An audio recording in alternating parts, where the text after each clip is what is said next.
Yeah, for sure.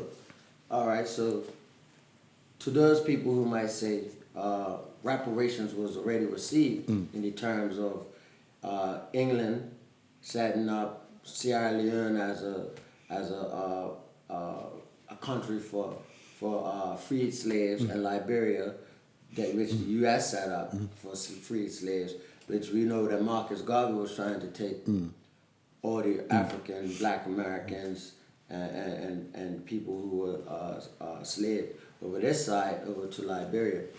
What do you say to people that would say that reparations was given, we just haven't fully tapped into it, and we're not tapping into it? Well, I would say that that was on their terms, not our terms. So if you are the ones who say, okay, I've done wrong and here's what I'm going to do, then you're still controlling everything.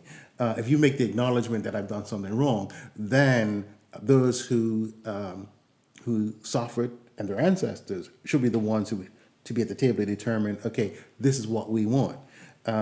So yeah, it's fine to say, yeah, well, we did this and we did that, but that was on your terms, and so you're still in charge.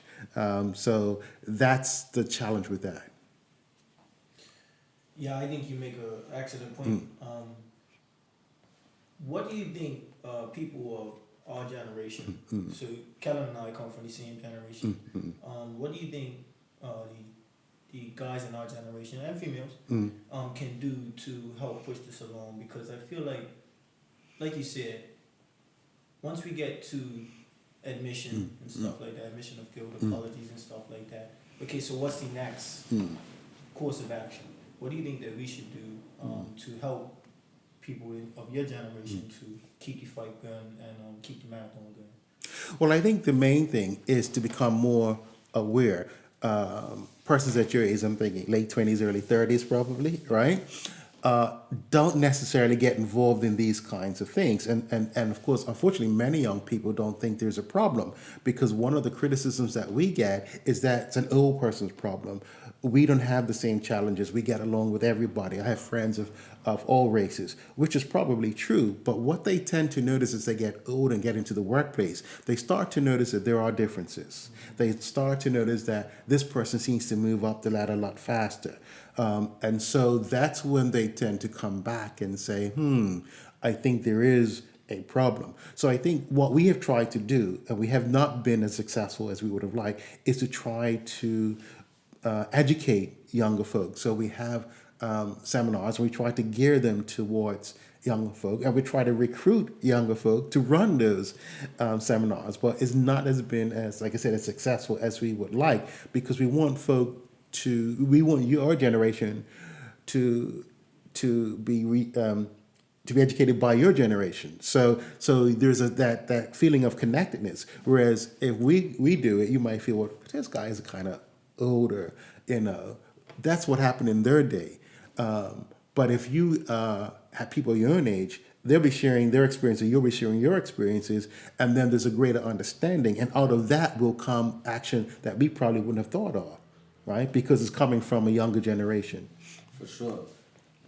But let's just go back to the reparations real fast. Sure.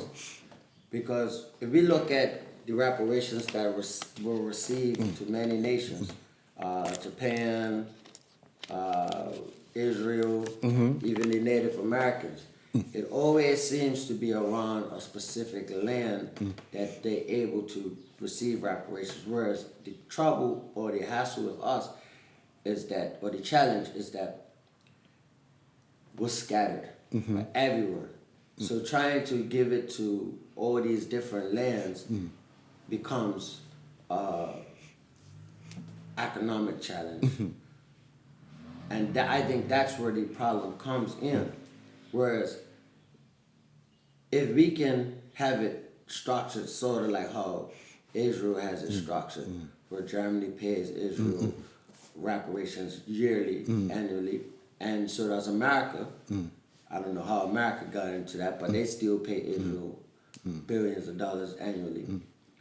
If we can get somehow for them to pay into a specific country, I think that would be a more easier route than having them cancel debts and different things like that, because at that point I think that's where they come in and they freeze up and don't really want to take accountability for what they've done to us, because they realize that it's so widespread that it's almost impossible to repair.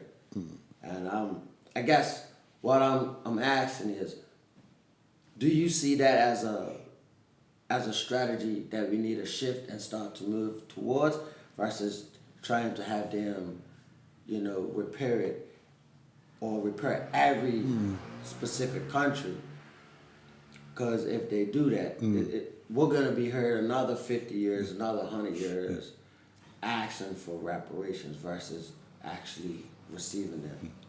Well, I think it's very difficult to get them to pay, because first they have to acknowledge that what are they paying for, right? And it goes back to this whole thing of admission of guilt. Now, if you want a more localized example, look at the American base, right, where they had here. They buried a lot of the oil on the base. And so in order to use those lands, we had to clean it up. Now, I can't remember the price tag for cleaning it up, but we only got a fraction of that, and I think it was something like $11 million. And that took years of negotiation just to get $11 million, which is a fraction of what it actually cost. But at the end of the, and I think the government of the day was criticized for such a low amount. But the fact is they got something at all from negotiating with a superpower, right? So although for the United States it's only a drop in the bucket, that took us years to get that money for something that was clear damage that they did. And so an admission of guilt was, the evidence was there. But to get them to pay took years. So when you're talking about something like reparations and paying it into it, first of all, there's got to be an admission of guilt. And then how do you get them to pay? And if it goes through the courts, as you know, that'll take years and years and years and years. So that's why I think others who have championed reparations have looked at other avenues, which they hope will get results a lot sooner. Perhaps not in the way that many people would expect, but at least you'll get results sooner than you were to go the other route. And I think that's the challenging thing. Which way do you want to go? So that's why we joined up with a regional organization to, rather than try to pursue this on our own, let's see what they're doing, because they have lawyers, et cetera, who are looking at these things. And so it's greater, there's greater numbers, and you've got collective voices as opposed to single voices. Yeah, I agree.